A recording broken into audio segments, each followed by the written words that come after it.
Family kicked me out on my birthday. Now they're trying to claim my new home as a family asset. Hey, I'm Robin, and man, do I have a story for you. I'm 27, and life's been a bit of a mess lately.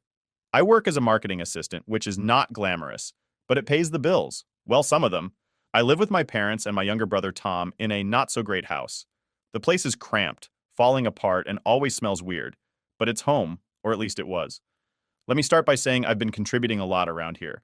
I've been paying a big chunk of the bills, buying groceries, and even handling house repairs when something breaks down. You'd think I'd get a little appreciation for that, right? But nah.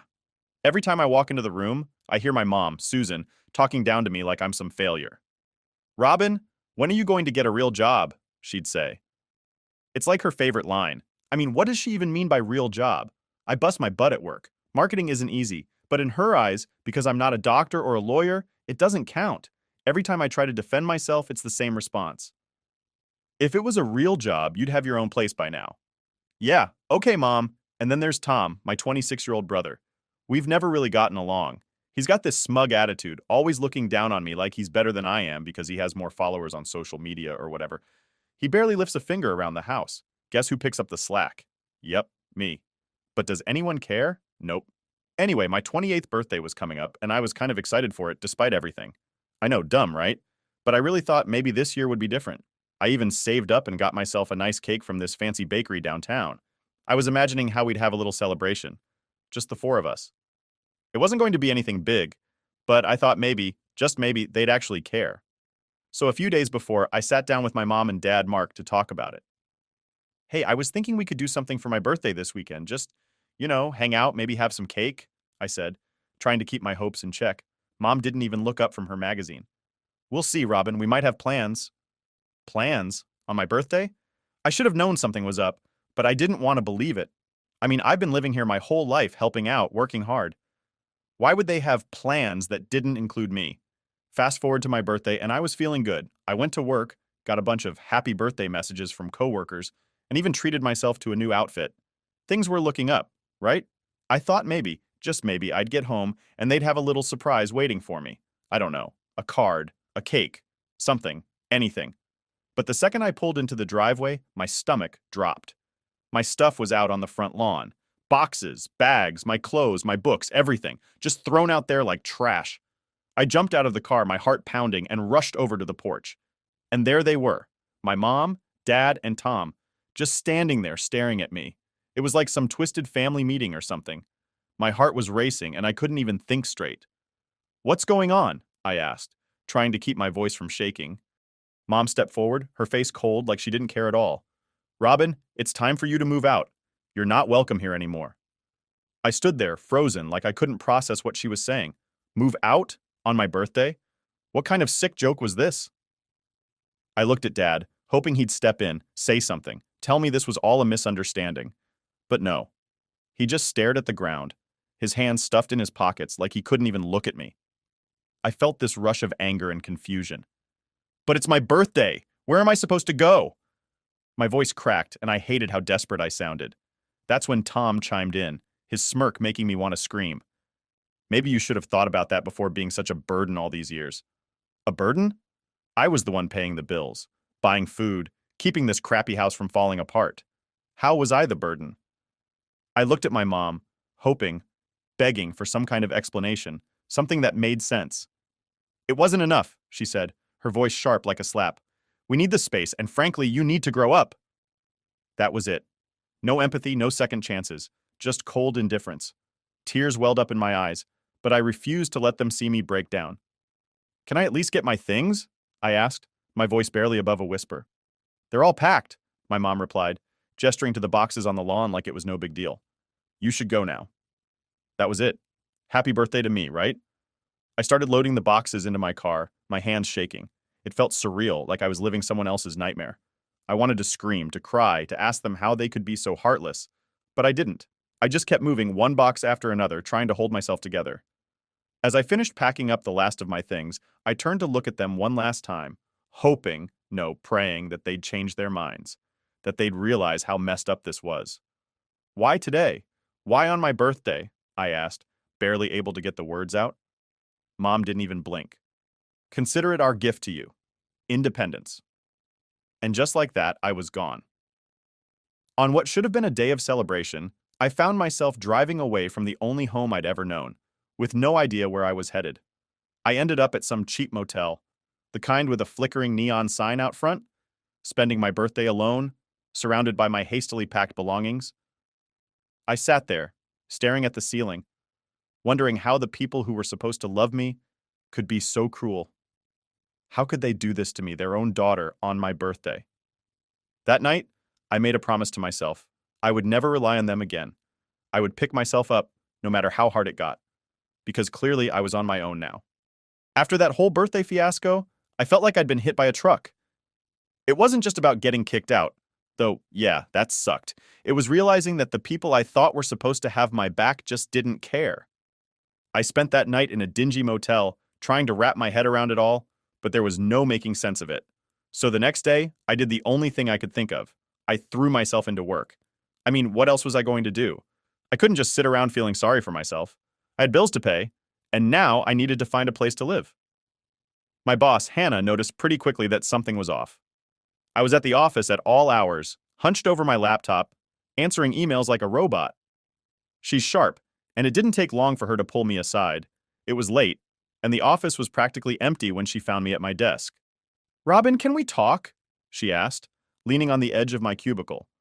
I looked up, and I must have looked like a mess because she gave me this concerned look. "You're going to work yourself into the ground at this rate. What's going on?" I didn't want to get into it, but the second she asked, it all just came out. I told her everything, how my family kicked me out, how I was staying in this horrible motel with my stuff still in boxes. As I talked, Hannah's expression softened. She didn't say anything at first, just listened, which was more than my family ever did. When I finished, she let out a sigh and said, "Why didn't you tell me sooner?" I shrugged, feeling embarrassed. I mean, she's my boss, not my therapist, but she didn't seem to mind. "Look, Robin, I have a spare room in my place. It's not much, but you're welcome to stay there until you figure things out." I couldn't believe it. I didn't even know how to respond at first. "Are you serious?" I asked, half expecting her to change her mind or something, but she smiled and nodded. "Of course, I know what it's like to be in a tough spot. Don't worry about it." I was so relieved I almost started crying again, but I managed to hold it together. "Thank you," I whispered. "I don't know how to repay you." She waved me off. "Don't even mention it. You've been killing it at work, and I'd hate to see you burn out. Just promise me you'll take care of yourself." And just like that, I had a place to stay. It wasn't home, but it was something. I packed up my stuff from the motel and moved into Hannah's guest room the next day. It was a little small, but it was clean, warm, and quiet, which was all I needed at that point. The first night there, I sat on the bed just trying to process everything.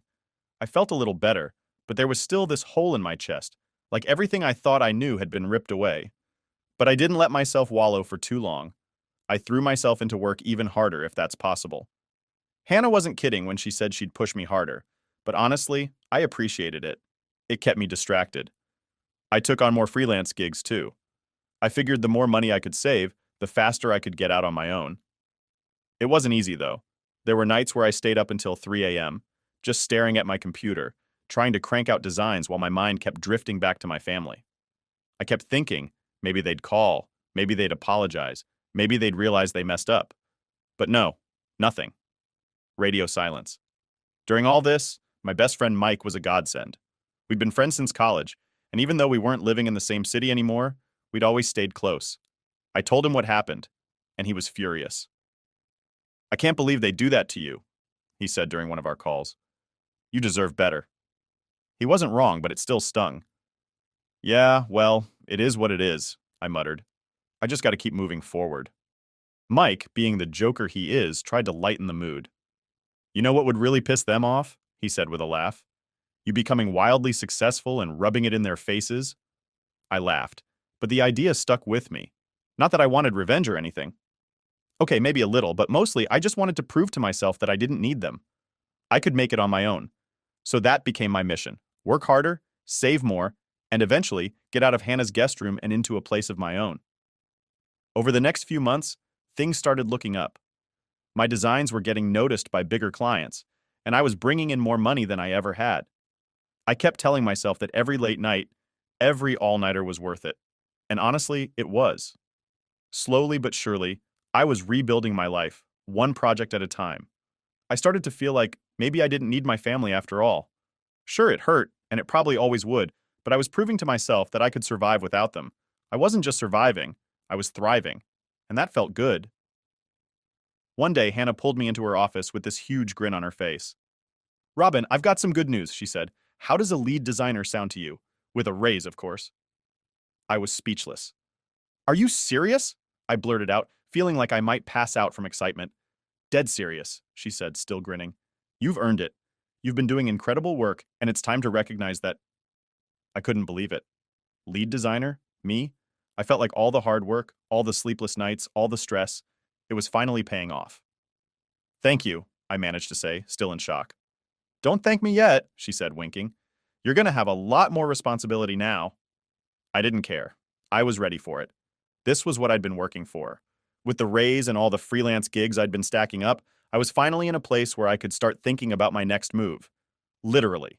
I wasn't going to stay in Hannah's guest room forever, and now I could actually start looking for a place of my own. But the thing was, it wasn't just about the money or the job. It was about finally feeling like I was in control of my life again. For so long, I'd felt stuck. Stuck in that house with my family, stuck in their expectations of me, stuck in their judgment. But now, I was free. I was making my own decisions, building my own life, and no one could take that away from me. I was finally moving forward, and it felt damn good. A few weeks after I got promoted to lead designer, I was finally starting to feel like I had my life together. I'd been working nonstop, saving money, and I was even thinking about getting my own place soon. Things were really looking up for me. But of course, right when you think everything is going smoothly, life decides to throw a wrench in the gears. It started one random Wednesday afternoon. I was in the middle of working on this big project when my phone buzzed. I didn't think much of it, just figured it was an email or something. But when I glanced at the screen, I saw the name I least expected. Tom. My brother. The last person I wanted to hear from. For a second, I just stared at the phone. Part of me didn't want to answer it. I hadn't heard from Tom or my parents since they kicked me out on my birthday, and honestly, I didn't miss them. But curiosity got the better of me, and I picked up. Hey, I said, trying to keep my voice neutral. Robin, it's me, Tom replied, his voice quieter than usual. It wasn't his usual cocky tone, which threw me off. I know it's you, I said, a little annoyed. What do you want? There was this long pause on the other end, and for a moment I thought he'd hung up. But then he spoke again, and I could hear the hesitation in his voice. I need help. I raised an eyebrow, not believing what I was hearing. Tom? Needing help from me? The same brother who stood there and watched while my stuff was thrown out onto the front lawn? Yeah, right. I don't know what to tell you, I replied, already feeling the anger bubbling up inside me. You made it pretty clear I'm not part of the family anymore. He let out a sigh. Look, I know things have been rough, but this isn't about that. It's about Dad. He lost his job, and Mom's spending is out of control. I can't afford school anymore. There it was, the real reason for the call. It wasn't about me or making amends or even caring about what happened. It was about money. It was always about money. I bit my lip, fighting back the wave of emotions that hit me. Part of me wanted to tell him off, to remind him how they treated me, to hang up and never look back. But another part of me, a small stupid part, still felt that pull of obligation. They were my family after all. Or at least, they used to be. So let me get this straight, I said, my voice sharper than I intended. You're calling me now, after months of silence, because you need money? It's not just about the money, Tom said quickly. We're in a bad spot, Robin. You know how Mom is? She's been spending like crazy, and Dad? Well, he's not exactly doing great without a job. I don't know what to do. I took a deep breath, trying to keep my cool. That sounds like a you problem, Tom, not mine. Come on, Robin. We're family, he said, and I could practically hear the desperation in his voice. It was the first time in years he'd sounded vulnerable, but I wasn't falling for it. Family? I scoffed, unable to stop the bitterness from seeping into my tone. You guys threw me out on my birthday. Family doesn't do that. He didn't have an answer for that, just a long pause. And honestly, that silence told me everything I needed to know. I'm done being your backup plan, I said, my voice firm. You and Mom and Dad made it pretty clear where I stand with you all. Don't call me again. Before he could respond, I hung up. My hand was shaking slightly as I set the phone down on my desk. I felt this strange mix of anger, sadness, and relief. It felt good to stand up for myself, to finally put my foot down and say no. But at the same time, it sucked that it had come to this. I sat there for a few minutes, just staring at the wall, trying to process everything. I kept thinking about all the times I'd bent over backward for my family, all the times I'd sacrificed my own happiness for theirs. And where had it gotten me? Homeless on my birthday. It was time to stop feeling guilty for walking away. They made their choice, and I had made mine. After that call, I threw myself back into work. I didn't want to dwell on it too long because I knew it would just drag me down. So I focused on the project I was working on, trying to push the thoughts of Tom and my parents to the back of my mind. But the thing is, once those thoughts creep in, they're hard to get rid of. That night, as I lay in bed, I kept replaying the conversation over and over in my head. I kept thinking about what I could have said, what I should have said. I wanted to believe that maybe, deep down, they were sorry. But I knew better. They weren't calling because they missed me or because they regretted what they did. They were calling because they needed something from me, and I wasn't about to let them use me again. The next morning, I woke up feeling more determined than ever. It was time to focus on me, on building my life, my career, and my future. I couldn't keep looking back. Couldn't keep wondering if things could have been different. They weren't. And that was just the reality of it. From that day forward, I made a promise to myself. I wasn't going to let my family drag me down anymore. I'd been through enough, and I was finally in a place where I was starting to build something good for myself. I wasn't about to let them ruin that. Sure, part of me still felt guilty for cutting them off, for not helping when they were clearly in a tough spot. But then I reminded myself, where were they when I was struggling? Where were they when I needed help? Yeah, I didn't owe them anything. So I kept going. I worked hard, saved my money, and kept my focus on the future. And every time I started to feel that old guilt creeping in, I reminded myself of that phone call. They made their bed, and now they had to lie in it. I wasn't going to be their safety net anymore. And honestly, it felt good to finally be free. I finally saved up enough to buy a really nice apartment, and it's honestly the best thing that's happened to me. I was in the middle of a project, knee-deep in designs and completely focused, when the doorbell rang. At first, I thought it might be a package or something. I'd been ordering a bunch of stuff for work, so I didn't think twice about it. But when I checked the security camera, I froze. There, standing on my porch, were my parents. And Tom. My stomach did this weird flip, and I felt like someone had punched me. They hadn't reached out since that call from Tom weeks ago. I thought we were done. So why the hell were they here? I took a deep breath, trying to calm myself down before opening the door. My mind was racing with all the possible reasons they could be standing there. Maybe they were here to apologize, or maybe they just needed something else. Honestly, I didn't know which would be worse. When I opened the door, my mom, Susan, didn't even wait for me to say anything. She pushed past me like she owned the place, her eyes scanning my living room like she was appraising it. "Wow, Robin, you've really done well for yourself," she said, this weird smile on her face, the kind that wasn't really a smile at all. I just stood there, stunned. Tom followed her in, looking uncomfortable, while my dad, Mark, shuffled in last, his hands stuffed in his pockets like he had no idea what to do with himself. "What are you guys doing here?" I asked, trying to keep my voice steady. My heart was pounding and I could feel this tension building up inside me.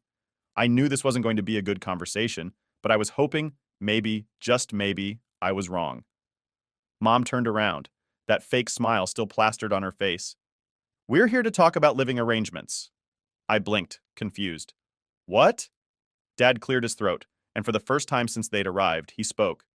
"We think it's time for the family to be back together." I almost laughed. It was so absurd, so ridiculous that for a second I thought they were joking. "You're joking, right?" I asked, my voice dripping with disbelief. Mom's smile faded, and she crossed her arms, looking at me like I was the one being unreasonable. "No, Robin, we've talked it over, and we think it's time we all live together again, as a family." I stared at her, speechless. This had to be some kind of prank. "After everything that's happened? After you kicked me out on my birthday and now you want to move in with me?" Tom, who had been silent until now, chimed in with his usual smug tone. "Come on, Robin, don't be so dramatic. That's all in the past." I felt my blood boil. "All in the past? You guys threw me out on my birthday? You left me with nowhere to go, no support, nothing? And now you want to just waltz back into my life like nothing happened?" Mom's expression hardened. "We gave you the push you needed," she said, her voice cold. "And look how well you've done because of it. You should be thanking us." I couldn't believe what I was hearing. They were trying to take credit for my success? For everything I'd worked my ass off for? So what? You think you can just show up, claim credit for my hard work, and what? Move in here? This is my home, not yours. Dad, trying to play the peacemaker, stepped forward. Robin, be reasonable. We're struggling right now. You have all this space, and we thought it'd be nice to be together again. I shook my head, my frustration building with every word they said. You're only here because you need something. You didn't care about me when I was struggling, and now you expect me to help you? That's not how this works. Mom's face twisted with anger. We're your family, Robin. We sacrificed for you. Everything you have is because of us. I couldn't hold back anymore. Sacrificed? What exactly did you sacrifice, Mom? You kicked me out. You didn't help me when I needed it most. You threw me away like I was nothing. And now you think you're entitled to my success? To my home? She opened her mouth to argue, but I wasn't done. I've worked hard for this.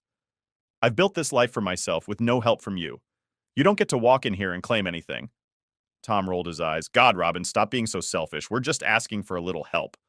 That word, selfish, set me off. Selfish? I snapped. You want to talk about selfish? How about you all throwing me out of the house, leaving me with nothing? How about showing up here now, demanding that I give you a place to stay because you've screwed up your own lives? That's selfish, Tom, not me. Dad stepped forward again, his voice softer, almost pleading. Robin, please. We're just asking for a chance. I took a deep breath, trying to calm the storm raging inside me. No, you don't get to do this. You don't get to use me anymore. Mom's eyes narrowed. Fine. If you want to be difficult, we'll take legal action. We have rights, you know. I couldn't believe what I was hearing. Legal action? On what grounds? We'll find something, she said, her voice dripping with venom. Don't push me, Robin. I let out a bitter laugh. Go ahead, try.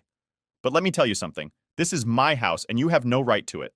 You're not moving in. Not now, not ever. They didn't say anything for a moment. I could see the anger and frustration building in their faces, but I didn't care.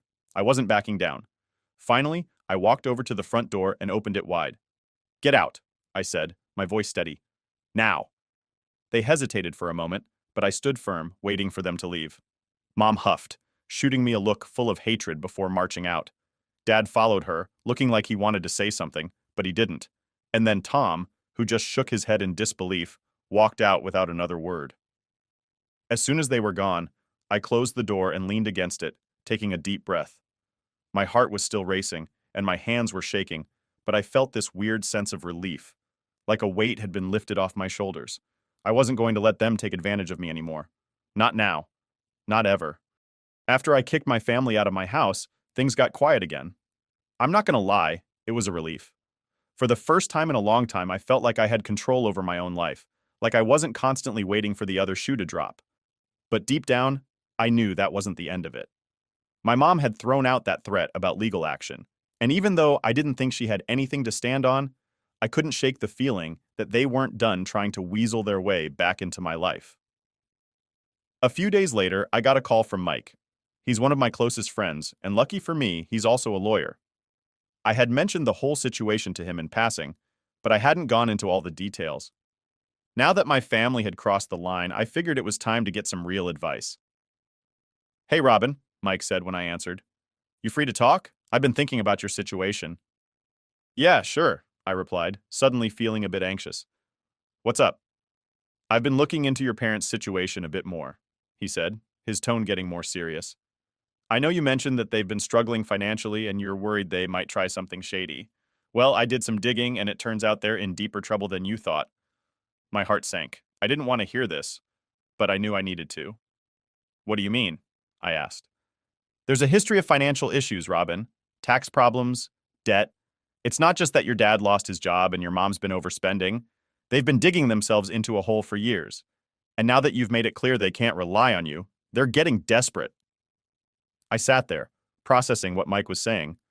My mind flashed back to my mom's smug threats, her talking about legal action, her entitlement to what I'd worked for. It made sense now. This wasn't just about needing help. They were trying to find a way out of their own mess, and they saw me as their way out. So, what do? I asked, feeling the familiar weight of stress settling on my shoulders. Mike was quiet for a second before answering. Well, first off, you need to protect yourself. They might not have much of a case to try and take anything from you. But people do stupid things when they're desperate. We should file for a restraining order to make sure they can't harass you anymore. You've got enough evidence of their behavior, those threats, them showing up at your house. It's time to take some legal steps. A restraining order. That sounded extreme, but at the same time, I knew it was the right move. My family had already shown they didn't respect my boundaries, and if they were desperate enough to keep pushing, I needed to protect myself. I'll do it, I said, feeling a sense of resolve. Let's file the restraining order. Mike talked me through the process, and within a few days we had everything in motion. It wasn't just about stopping them from coming to my house. It was about finally drawing the line. I wasn't going to let them drag me into their mess. I had worked too hard to get to where I was, and I wasn't about to let their issues derail my progress. As all of this was happening, I noticed something strange. I started getting weird messages from mutual acquaintances, people who knew my family but hadn't been in touch for a while. They were vague at first, but then it became clear. My parents were spreading lies about me. Apparently, I had abandoned them when they needed me most. I was selfish and ungrateful for not helping out after everything they'd done for me. It was laughable, really. The same people who kicked me out on my birthday were now trying to play the victim card. I couldn't believe it. But at the same time, it pissed me off. I had worked so hard to rebuild my life, and now they were trying to tear it down by turning people against me. I called Mike again, letting him know about the rumors. What should I do? I asked, frustration clear in my voice. Honestly, don't engage with it, he said. These people don't know the full story, and your parents are banking on the fact that you'll get defensive and try to explain yourself. Don't give them that satisfaction. We'll handle this in court if it gets that far, and trust me, you've got nothing to worry about. It wasn't easy taking Mike's advice. My first instinct was to blast the truth to anyone who would listen, to tell them how my family had treated me and why I had every right to cut them off. But the more I thought about it, the more I realized Mike was right. I didn't owe anyone an explanation. I knew the truth, and that was enough. Weeks passed, and the legal proceedings moved forward. Mike was a beast in the courtroom, and when the restraining order was finalized, I felt this huge weight lift off my shoulders. My family couldn't come near me, and if they tried to pull any more stunts, they'd be in serious legal trouble. But that wasn't the end of their problems. Remember those financial issues Mike had mentioned? Well, it turns out they were worse than we thought. After some more digging, Mike found out that my parents had been dodging taxes for years. They'd been hiding money, falsifying documents, and now the IRS was on their tail. It was almost poetic, watching the mess they had made for themselves unravel right in front of them. As much as I wanted to feel bad for them, I couldn't. They had brought this on themselves. They had made their choices, and now they had to deal with the consequences. I wasn't going to be their savior anymore. One day after everything had settled down, I sat in my living room, staring out the window and thinking about everything that had happened. It was strange feeling this sense of closure. I had spent so long feeling trapped by my family's expectations, by their manipulation and guilt trips, and now, for the first time, I felt free. Mike called later that night to check in. "How are you holding up?" he asked. "I'm good," I said, and for the first time I actually meant it. "It's been a crazy ride, but I'm good." "You did the right thing, Robin," Mike said. "They made their choices, and you made yours. Don't let them make you feel guilty for protecting yourself." I smiled to myself. He was right. I had stood up for myself, and I wasn't going to feel guilty for it. For too long, I had let my family control how I felt, how I acted, and now I was finally in control of my own life. And that felt damn good.